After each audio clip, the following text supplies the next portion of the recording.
Hi, welcome to our channel. In today's video, we are going to talk about a South Korean action film, The Gangster, the Cop, the Devil. Now let's begin the video. The opening scene of the movie depicts a white car cruising through the brightly lit streets of a city. Eventually, the white car begins to tail a black car until they arrive at an isolated location where the white car collides with the black car. The drivers exit their vehicles, and the man from the black car takes pictures of the incident for insurance purposes. However, the driver of the white car, whose name remains unknown, attacks and drags the man into the back seats of the black car. He proceeds to fatally stab the man and drives off. On a scorching summer day, specifically August 5th, two police officers find themselves stuck in a traffic jam. They tune into the radio, where they hear about the murder from the opening scene. Since traffic isn't moving, one of the officers, T-Sok, exits the vehicle and enters a nearby gambling establishment. The security attempts to bribe T-Sok with a wad of cash, but he refuses and proceeds to subdue them. He then arrests a man behind the counter for engaging in an illegal money exchange. In the meantime, the mafia boss Dong-soo is working on his punching skills when his men walk in and inform him about an incident. Dong-soo orders them to put down the punching bag, which they do, revealing a bloodied and battered man trapped inside. Dong-soo leaves the building and enters a car with a driver, followed by two other cars in convoy. He calls someone from the police department to complain about the cop who disrupted his gambling operation. Dong-soo pays this police director to prevent his men from causing any more trouble. Meanwhile, T-Sok makes the guy he arrested drive him to a crime scene on a motorcycle. T-Sok handcuffs the man to the bike and investigates the scene, where they discover the murder victim. T-Sok and his partner find a clue indicating that someone hit the victim's car from behind. Dong-soo speaks with another gangster named Chang-do about respecting their territories and duties, but they mostly disagree. Their bodyguards get into a physical altercation, and Dong-soo ends up punching his own bodyguard and knocking out two of the other bodyguard's teeth. This display of violence intimidates Chang-do, and he agrees to Dong-soo's terms. At the police station, a group of men is analyzing the victim's life, but they find no evidence of debt or enemies. They attempt to build a profile of the killer, and T-Sok suggests that it might be a serial killer due to the use of a knife with the same length in two previous murders. The other men disagree, and the director criticizes T-Sok for closing the gambling facility without proper jurisdiction. Dong-soo exits the building with his bodyguard holding an umbrella above his head. He instructs his men to go home, as he is not drunk and will drive on his own. While driving and talking on the phone, a car bumps into his from behind. The other driver turns out to be the serial killer. Dong-soo chooses not to report the accident to his insurance company and walks away, but the killer won't let him go. He stabs Dong-soo twice, but the boss fights back. After a struggle, Dong-soo takes the knife from the killer and stabs him. The killer gets into his car and runs over Dong-soo, who is rushed to the hospital. Meanwhile, Dong-soo's men seek revenge and kill other members of the underworld. The serial killer cleans his knife and wound, then goes to an outdoor facility where he finds and stabs an old man.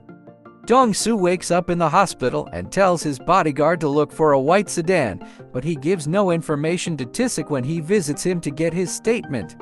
T-Sok examines Dong-soo's car and makes a connection: a white sedan bumped into it from the back, and it must be the same person.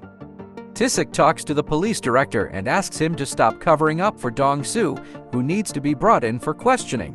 T-Sok believes Dong-soo has seen the face of the aggressor, who must be the serial killer since no one else would have the guts to attack a gang leader. The police director refuses to listen and kicks T-Sok out of his office. In a montage, the serial killer stops at a gas station to grab a coffee and spots a man whom he stabs to death. Meanwhile, Dong-soo describes the face of the killer to a woman who sketches it accurately. He gives the sketch to his bodyguard and orders him to find the attacker before the police do.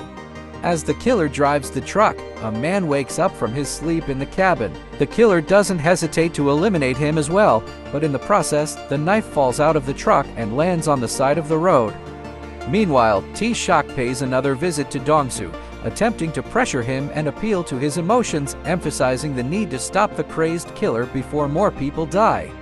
Though Dong-soo remains unmoved during the conversation, his guard later informs him of the negative impact the attack has had on their businesses and reputation. Feeling compelled to clear his name and regain respect, Dong-soo decides he must take matters into his own hands and hunt down the killer. Dong-soo's men have already found the white sedan that the killer uses to commit his crimes, along with the knife. Dong-soo invites T-Shock to collaborate with him on the mission, laying out the terms that if T-Shock finds the killer first, he can bring him to justice, but if Dong-soo finds him first, he will have the freedom to punish him as he sees fit. They share all the information they have gathered so far, including the footage Dong-soo has captured on his camera. In order to ensure T-Shock's commitment, Dong-soo orders a hit on Chang-do, using the serial killer's knife and leaving it at the scene for the police to find. Meanwhile, a new team was added to the police department to help with the investigation, and the real serial killer was watching the news in a restaurant, humming to himself that he didn't do it.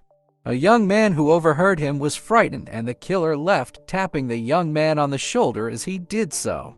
At Chang-do's funeral, the serial killer was among the crowd, keeping an eye on Dong-soo. He approached Chang-do's bodyguard and gave him a note pointing the finger at Dong-soo for the murder. Dong-soo and Tisik examined the white sedan and found a bloodstain that could potentially lead to the killer's identity. However, they were suddenly attacked by a group of men who turned out to be Chang-do's men. After a fight, they managed to kick their attackers' asses. Later on, T-Sok and his partners got a lead on the serial killer and hunted him down in the streets, but he managed to evade them. They discovered a place where the killer had eaten and drank and found some clues, including a fingerprint that matched the one found on the white sedan's wheel. Dong-soo was trying to restore his business to its former glory by forming new partnerships. Meanwhile, a woman who worked in forensics gave Tisik a file with a fingerprint that matched the one found on the white sedan's wheel. He visited a house that he suspected might be the killer's hideout and found some pictures that confirmed his suspicions. When they shared the killer's picture with everyone and searched the whole city for him, they had no luck. However, they spotted him in a car and a car chase ensued. Dong-soo and Ozan managed to crash into the killer's car, but he escaped on foot through the dark alleys. They split up to chase him, and the killer stabbed Ozan but was eventually caught by Dong-soo. Dong-soo took him to a warehouse and tortured him, but T-Sok arrived and knocked Dong-soo out before formally arresting the killer and taking him to the police station. When the police didn't have enough evidence to sentence the killer to death, Tessa convinced Dong-soo to testify as a witness. He agreed to do so if T-Sok would send him to the same jail as the killer. At the trial, Dong-soo proved that the killer had attacked him during their fight, and the police found a wound in the same area on the killer's body. In the end, the killer ended up in jail alongside Dong-soo, who was likely to kill him before the execution of his death sentence. Thanks for watching till the end. Please don't forget to like and subscribe our channel for more videos like this.